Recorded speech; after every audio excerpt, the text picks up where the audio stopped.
How to Retire by Christine Benz. Here is a question that most people approaching retirement have never been asked directly, and that most retirement books never bother to ask. What do you actually want your retirement to look like? Not the financial version of it, not the number in the account or the monthly income figure. The actual life. What will you do on Tuesday morning at 10 o'clock? Who will you spend your time with? What will give the day a sense of shape and meaning when a job no longer provides those things automatically? Christine Benz opens How to Retire not with a spreadsheet but with this question. And the reason she opens there, rather than in the more familiar territory of withdrawal rates and portfolio allocation, is because she has spent years as Morningstar's Director of Personal Finance and Retirement Planning, talking with people who got the numbers right and still found retirement deeply unsatisfying, and years talking with people whose finances were imperfect and who were, nevertheless, genuinely thriving. The difference, almost every time, came down not to the math but to the preparation. Not the financial preparation. The human preparation. The work of figuring out what you're retiring to, not just what you're retiring from. How to Retire was published in 2024 and takes a format that is unusual and, in Benz's hands, extremely effective. It is built around interviews with 20 financial experts, researchers, psychologists, and retirement specialists, each addressing a specific domain of retirement planning. Benz synthesizes their insights into a unified framework while letting their individual voices and specific expertise come through. The result is a book that covers the full landscape of retirement, financial, psychological, relational, and physical, with a depth and rigor that most single-author retirement books cannot match. Let's walk through the full framework of the book, domain by domain, and then offer the honest, critical assessment the book deserves. Part 1. The Psychology of Retirement.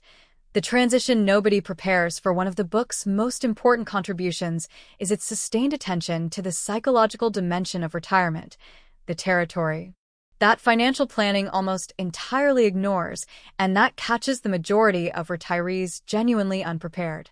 Benz draws on the work of several psychologists and researchers to describe what the transition to retirement actually looks like from the inside.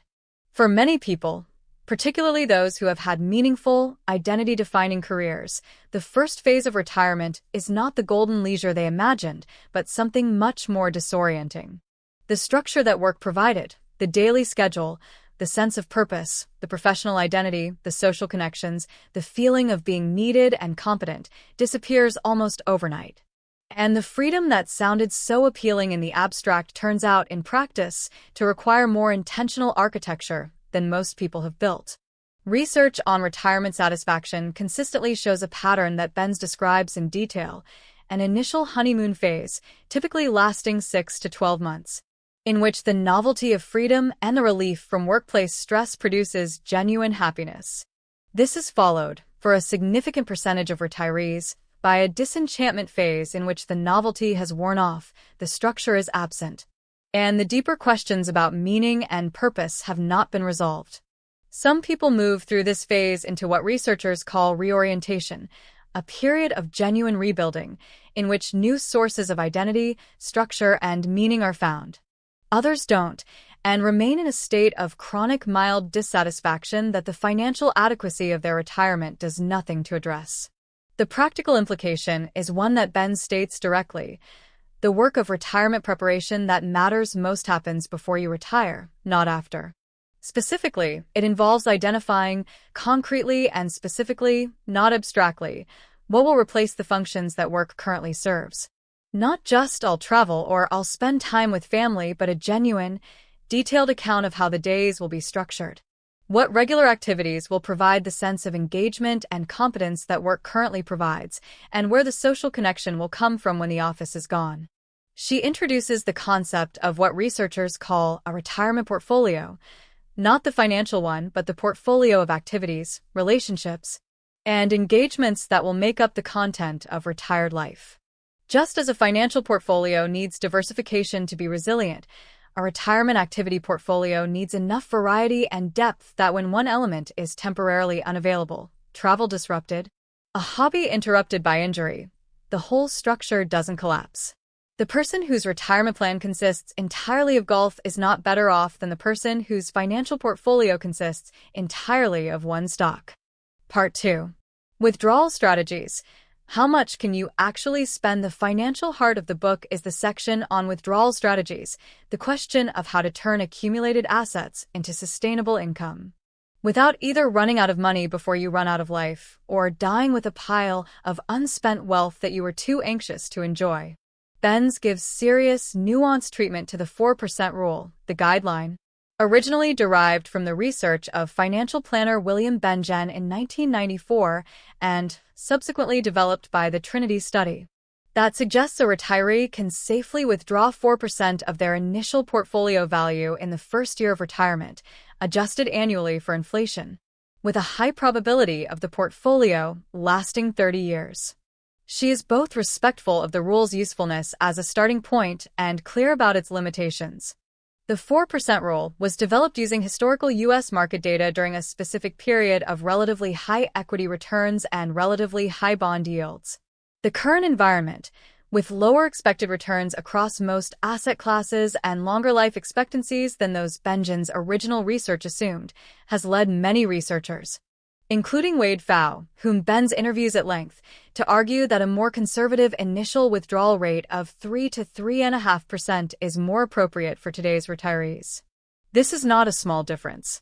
On a $1 million portfolio, the difference between 4% and 3% is $10,000 per year of spending, a gap that significantly affects lifestyle planning and that deserves serious attention. Benz discusses several alternative withdrawal frameworks in detail. The first is dynamic withdrawal strategies, approaches in which the annual spending amount is adjusted based on portfolio performance rather than mechanically inflated each year. In strong market years, spending increases. In weak years, spending is reduced, either through a percentage-based floor or a guardrail system in which preset thresholds trigger specific spending adjustments. Dynamic strategies allow for higher average spending over time because the flexibility to reduce spending in bad years dramatically reduces the probability of portfolio depletion. She gives particular attention to the bucket strategy, popularized by financial planner Harold Evensky and one of the most widely used frameworks in retirement income planning. The bucket approach divides retirement assets into time-segmented pools. Bucket 1 holds 1 to 2 years of living expenses in cash or near-cash equivalents, money that is immune to market volatility and available immediately for spending needs. Bucket 2 holds 3 to 10 years of anticipated spending needs in bonds and other conservative investments. Bucket 3 holds the remainder in equities for long-term growth. The psychological value of the bucket approach. The reason it works for many people even when its pure mathematical performance is comparable to a simpler total return approach is that it provides an emotionally convincing answer to the question every retiree faces during a market decline. Where's next year's spending money coming from? It is coming from Bucket 1, which is sitting in cash and is completely unaffected by whatever the stock market is doing. Benz is careful to note that the bucket strategy is not mathematically superior to a straightforward total return approach in most analyses. Its advantage is behavioral. It reduces the anxiety-driven selling of equities during market downturns that is the most common and most damaging mistake retirees make. And behavioral advantages for most retirees are worth a great deal. Part 3.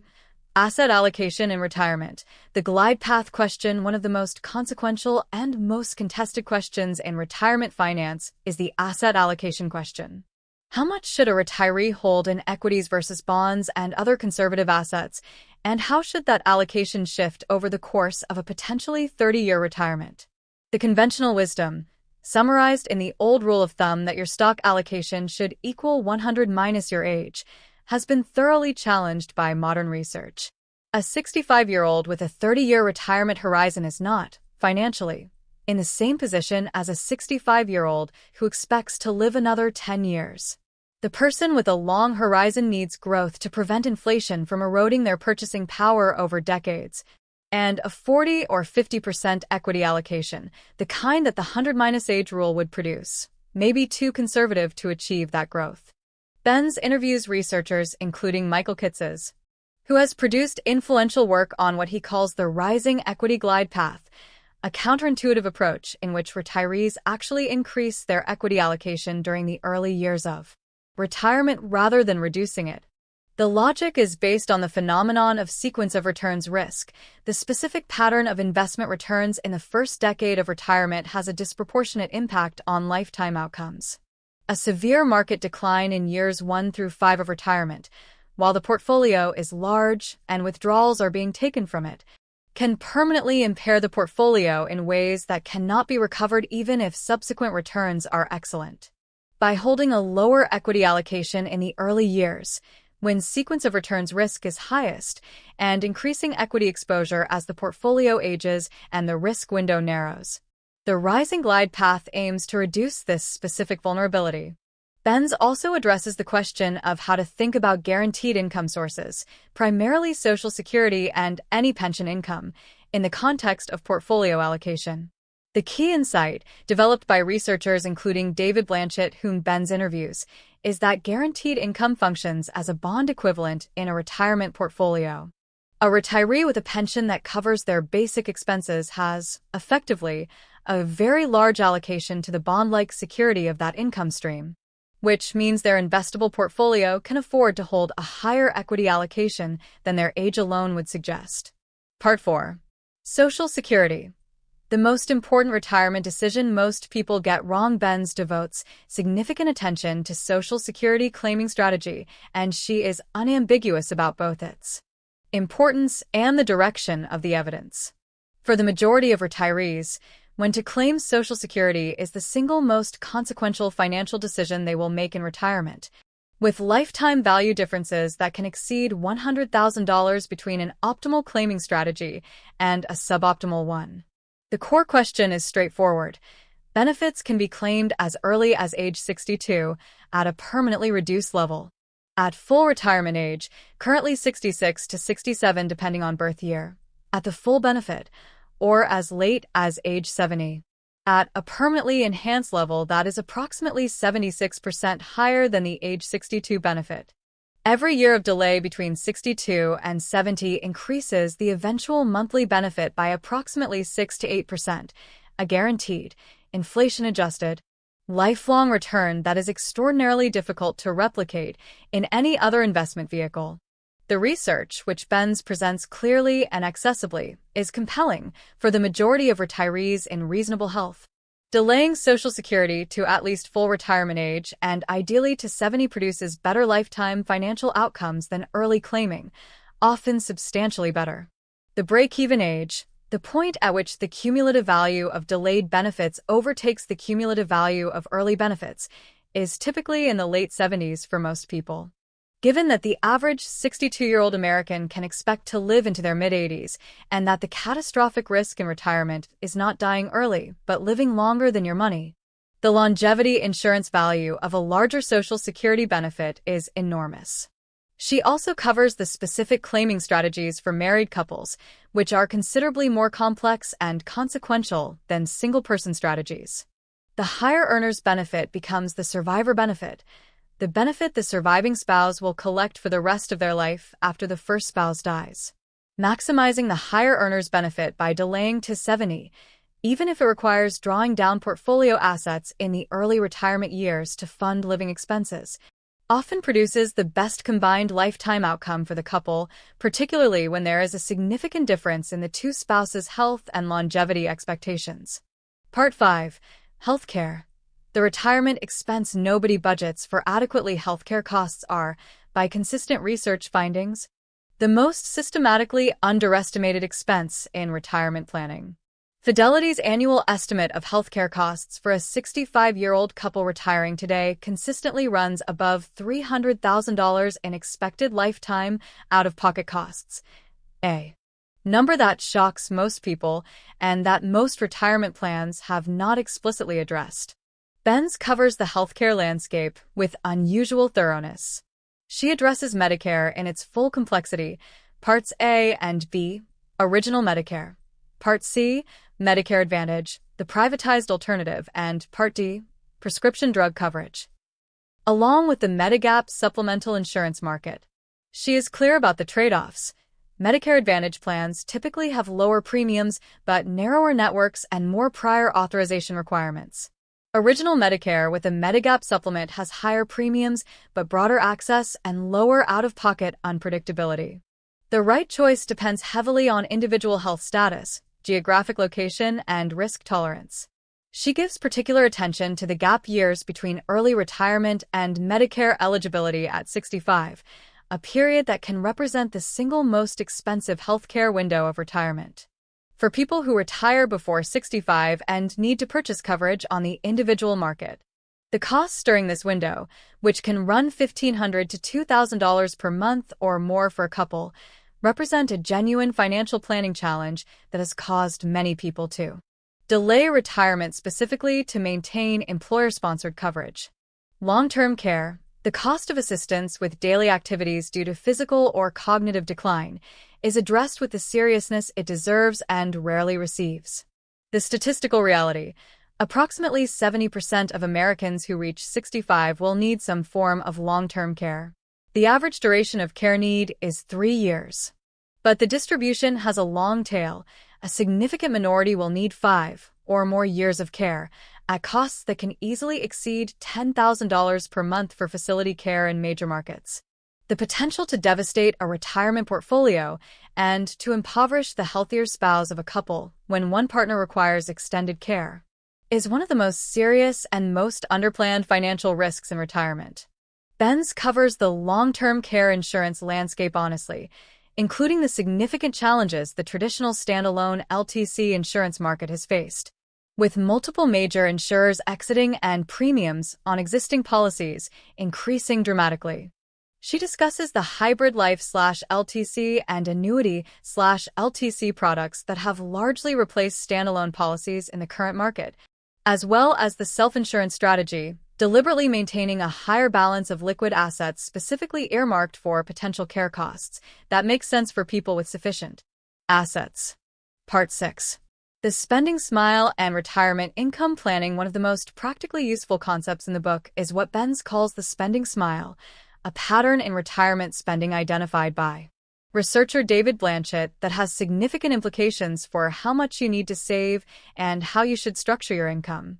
The conventional assumption in retirement planning is that spending increases with inflation throughout retirement, that the $70,000-a-year lifestyle at 65 will cost, inflation-adjusted, a correspondingly larger nominal amount at 85.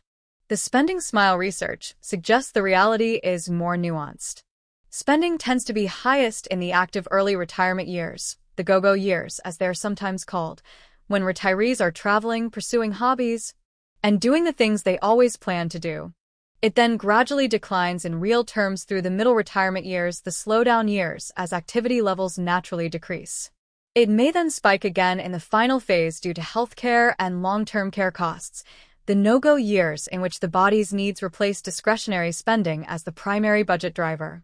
The practical implication of the spending smile is that the income needs of early retirement are likely to be higher than average, and that trying to produce a single constant income stream to cover 30 years of retirement is unnecessarily constraining.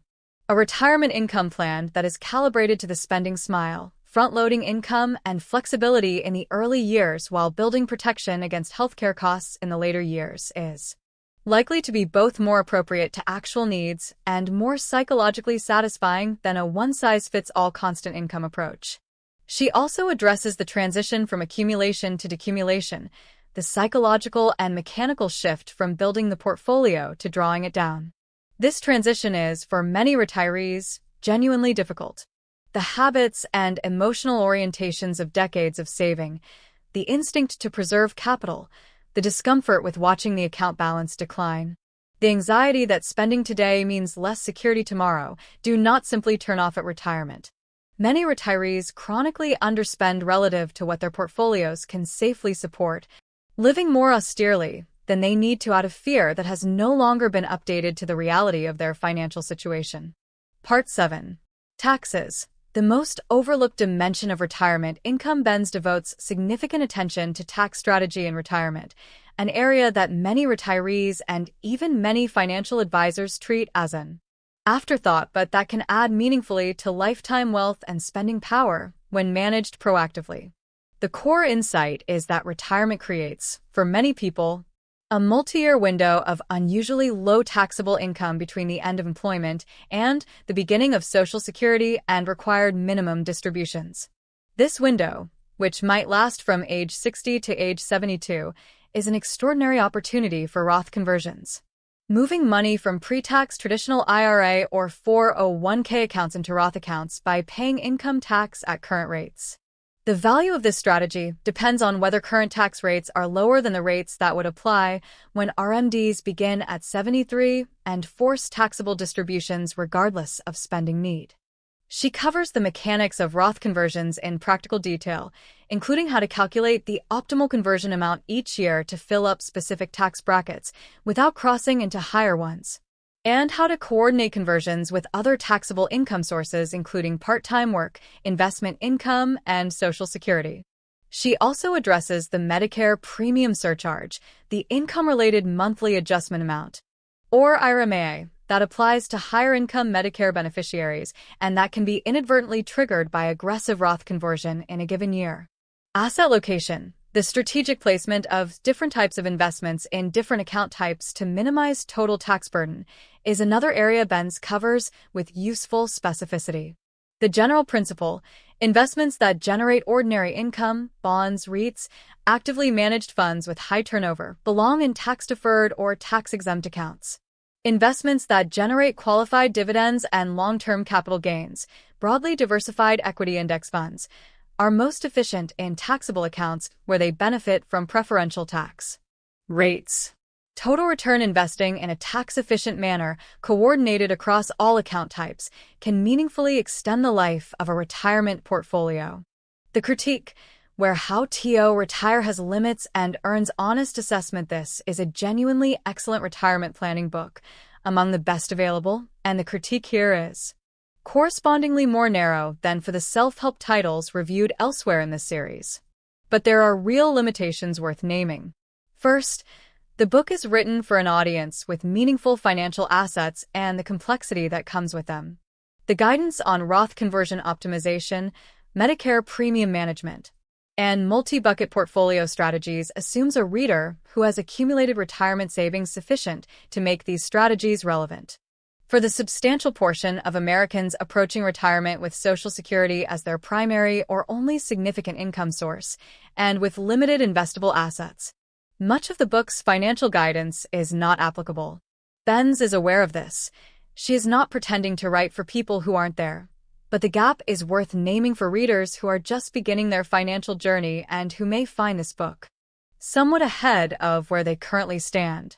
Second, the interview format, while its primary strength, also means that coverage is somewhat uneven. The topics that happen to have particularly eloquent or well-prepared interviewees receive deeper treatment than topics where the conversation was thinner. A single-author treatment would have produced more uniform depth. Readers looking for comprehensive coverage of specific topics, estate planning, for instance, or the specific mechanics of 401k to IRA rollovers, may find the book's treatment incomplete and will need to supplement it with more specialized resources.